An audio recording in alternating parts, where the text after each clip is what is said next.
Chapter 1. Moving into Paradise.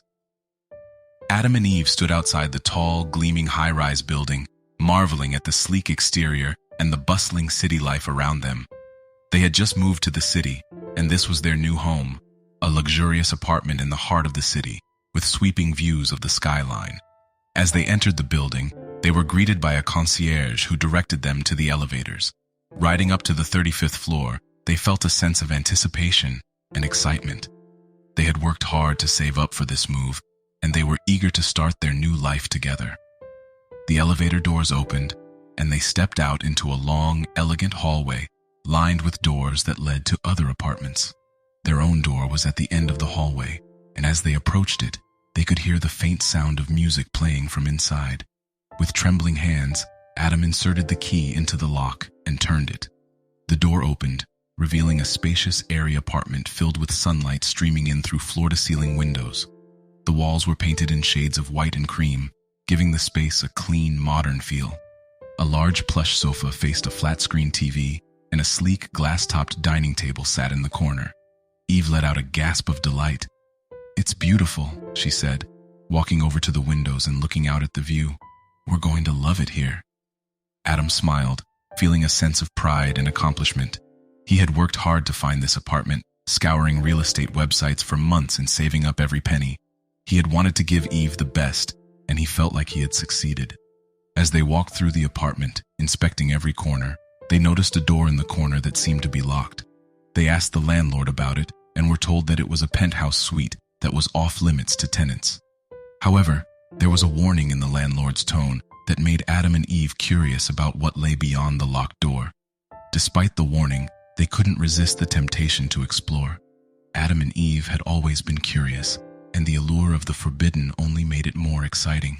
They wondered what secrets the landlord was hiding behind that locked door and made a promise to each other to one day find out. Chapter 2. Forbidden Territory. Days turned into weeks, and Adam and Eve had settled into their new life in the city. They had found jobs and were working hard to pay the rent for their luxurious apartment. But despite the newness of their life, there was still a nagging sense of curiosity about the locked penthouse suite that they couldn't shake off.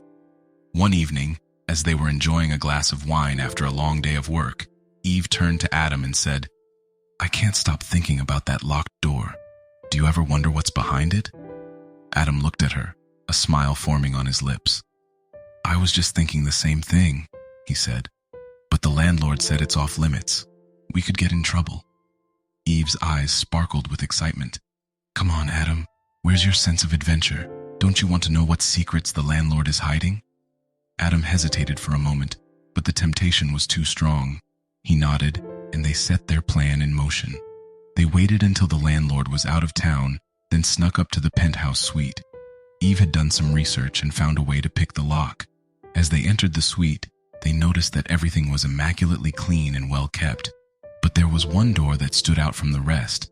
It was made of heavy metal and had a large padlock on it.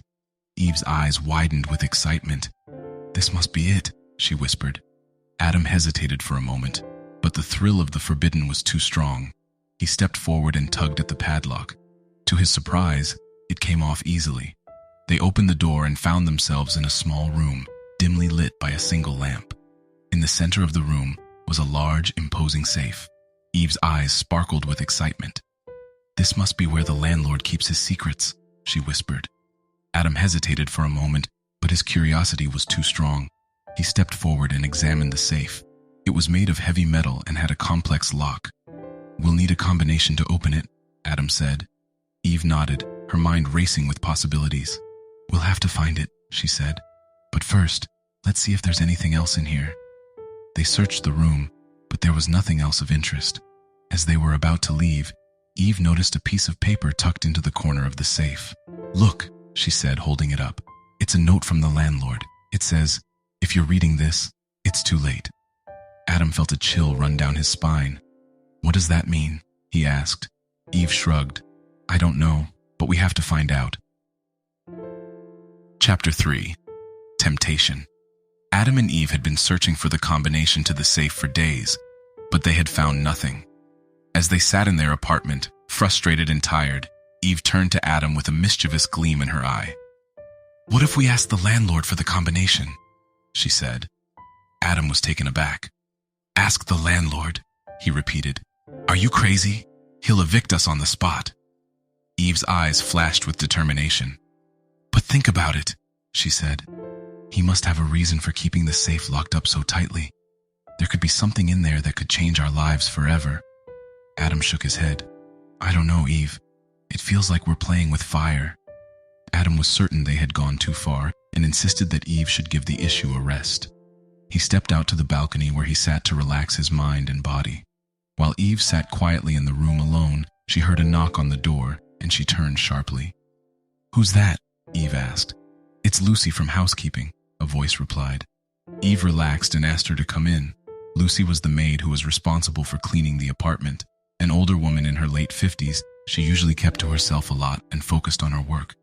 While Eve lay with her eyes closed on the couch, she felt a light tap on her shoulder, opened her eyes, and saw that it was Lucy. "So sorry to disturb you, madam. I didn't mean to eavesdrop, but I heard you and your husband talking earlier, and I believe I can help," Lucy said with an ominous smirk on her face. With those few words, she had captured Eve's attention. "Do you clean the penthouse too?" Eve asked. "Yes, I do," Lucy answered. "Do you know about the safe?" Eve further inquired as she held her breath. Lucy smiled and said, "I can show you what is inside." Eve began to wrestle with her conscience, trying to suppress her wild side, knowing that she shouldn't even be encouraging such behavior from the maid. Then Lucy asked, "Did the landlord really say, 'You must not step foot in the penthouse'?" Eve tried to explain that she and her husband were expressly told that the penthouse was off limits, and as such, she is sure the same applies to the safe. The maid laughed and said to her, "I have worked in this apartment for over 20 years, and if there is one thing I can promise you, Madam Eve, it is the fact that the content of that safe will change your life." Adam walked in at that point. His wife brought him up to speed on the conversation she and Lucy were having. He couldn't believe his ears, but as Eve kept talking, he went from being opposed to the plan to being undecided, and then convinced. "What's the worst that can happen?" Adam said. Chapter 4. Sin at a crime scene. Back in the inner room of the penthouse, Adam and Eve stood in front of the safe. Lucy Hur told them the clock combination and the moment of truth was here. What could be inside this safe? Adam bet it would be cash. Eve bet it would be jewelry.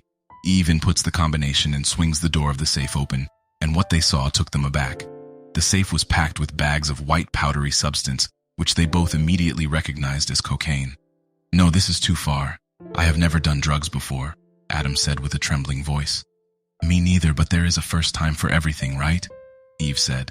Adam couldn't believe his eyes, seeing the drugs, but also couldn't believe his ears, hearing his wife. But after some back and forth over the issue, Eve did some of the drugs and convinced her husband to join her. In a frenzy, they spun around the room, danced without music, laughed hysterically, and eventually passed out on the floor in front of the safe for hours. Faintly, they started to hear a voice call out to them. "Adam, where are you?" it said. Adam and Eve looked around, confused. They didn't recognize the voice, but something about it felt familiar. "Who are you?" Adam called out as he started to regain himself. The voice responded, "It is I, the landlord." Adam and Eve were awestruck. They broke into tears, realizing how badly they had messed up. But then, the landlord spoke again. His tone was stern and unforgiving as he walked in on them. "Why did you disobey me?" he asked. Adam and Eve hung their heads, ashamed. They knew that they had broken the one rule that he had given them. "We were tempted," Eve said, her voice barely above a whisper. "We wanted to know what was in the safe." The landlord shook his head. "You have committed a crime," he said. "You have betrayed my trust and also interfered with an ongoing federal investigation." Adam and Eve were filled with remorse. They had never intended to cause harm, but they had done so nonetheless. "What can we do?" Adam asked as he sobbed. The landlord sighed. "First, you are officially evicted from this apartment," he said. "Also, a squad car is outside to take you both to jail. You were warned, and now you will live with the consequences of your actions." The landlord was an FBI agent leading a deep cover operation in the city to take down the biggest drug and crime syndicate and clean the streets of crime and gang influence. 3 years of deep cover work was ruined by a young couple that couldn't just obey simple instructions. Adam and Eve knew that they would never be able to undo what they had done, but they would have to find a way to live with it. Chapter 5. Redemption. Adam and Eve were not only kicked out of their luxurious apartment, but they also spent a few months in prison. When they were released, they lost everything and had to start afresh in a new space. Humbled by their experience, they had learned to live a simpler life, and although they missed their old home and the luxuries that came with it, they had come to appreciate the peace and quiet of their new surroundings. Despite their newfound sense of contentment, Adam and Eve still felt a sense of shame and guilt for the crime they had committed. They had tried to put it behind them, but it still weighed heavily on their minds. One day, as they were walking through the park, they came across a group of people gathered around a man who was speaking. His words were wise and compassionate, and they found themselves drawn to him. As they listened to his teachings, they felt a sense of hope and redemption that they had not felt in a long time. He spoke of forgiveness and love, and they knew that they had found the answer to their prayers. They began to attend his teachings regularly, and they found that they were not alone in their struggles. Many of the people there had also experienced hardship and pain, and they had found solace in his words. Adam and Eve began to feel a sense of community that they had never experienced before. They made friends with the other people who attended the teachings, and they found that they were not judged for their past mistakes. As they continued to learn and grow, they began to volunteer at the local shelter, helping those who were less fortunate than themselves. They donated money to charity and gave back to their community in any way that they could. Through their actions, Adam and Eve found redemption. They had been given a second chance, and they were determined to make the most of it. They knew that they could never erase the past, but they could make a difference in the present and the future. As they looked back on their journey, they realized that their crime had been a catalyst for change. It forced them to confront their mistakes and make amends. It brought them to this moment where they were able to find forgiveness and redemption. Conclusion. The story of Adam and Eve is a cautionary tale about the dangers of temptation and the importance of accepting responsibility for our actions. In our reimagined version, the moral of the story takes on a modern twist. Adam and Eve's journey through their luxurious high-rise apartment complex serves as a reminder of the pitfalls of excess and indulgence. Their curiosity and desire for more ultimately led them down a path of destruction and shame. However, their story is not one of despair. Through their mistakes, they found redemption and a sense of community. They were able to make amends and give back to their community in meaningful ways. The moral of their story is one of personal growth and the power of second chances. No matter how far we may fall, it is never too late to start anew and make a positive difference in the world. We must all learn to confront our own temptations and take responsibility for our actions. But in doing so, we can find the strength to make amends and build a better future for ourselves and those around us. So let us take inspiration from the journey of Adam and Eve and embrace the power of redemption and personal growth. Let us strive to make amends for our past mistakes and build a brighter future for ourselves and the world.